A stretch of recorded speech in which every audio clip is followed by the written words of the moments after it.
It is beyond desperation.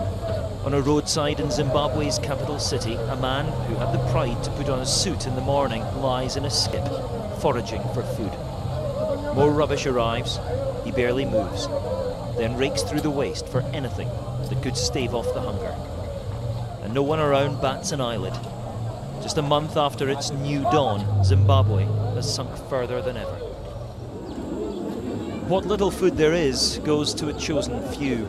We were told this grain was only being given to people who voted for Robert Mugabe. One man who dared to question the system was hauled away. Why don't you put it in the shops where everyone can buy it, he shouts. But just look at the shops now. This is a supermarket, open for business, but with nothing for sale. Even the $21 billion boot polish has gone. We drove out of Harare and into Zimbabwe's rural areas where the hunger is most acute. Past the fields which used to feed much of Africa. Now they lie empty and abandoned.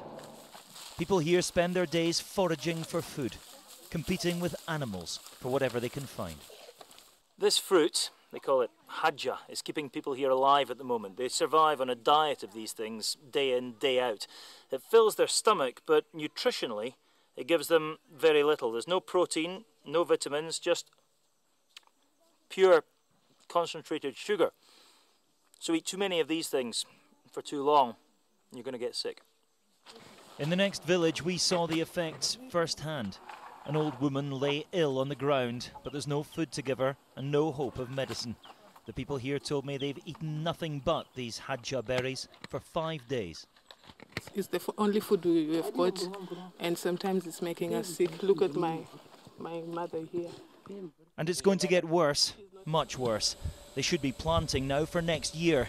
The land is still fertile, but they have nothing to sow. Across Zimbabwe, doctors are reporting the worst levels of malnutrition for a generation. Greg Powell has worked here for 30 years. He's never seen anything like it. And just listen to his forecast for the months to come. We're going to see a scale of malnutrition we've never witnessed before here in this country. I think it's going to be of Ethiopian proportions. Just 4 weeks ago, Zimbabwe's President Robert Mugabe signed a power-sharing deal with the opposition. A new beginning, he promised, a time for old wounds to heal. And after years in opposition, the country's new Prime Minister still doesn't have the power to help the people.